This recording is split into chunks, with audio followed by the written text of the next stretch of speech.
Hello guys, in today's video I'm going to show you how you can add a credit card to your Coinbase application or on the desktop version. It's the same. So there's a few ways how you can do this. You can either click on buy, choose for example any currency, cryptocurrency, and where it says pay with, you can go ahead and change it and add a payment method, or you can go ahead to your profile at the top left corner, those dots, and click on your profile and settings, and from here add a payment method, and here is credit or debit card. So here you can link your card and add it to your Coinbase application.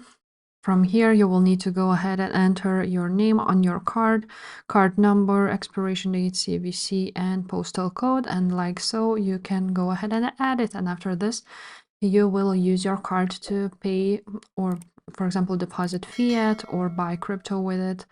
And that's basically it. If this video was helpful guys, make sure to subscribe and I will see you next time. Bye.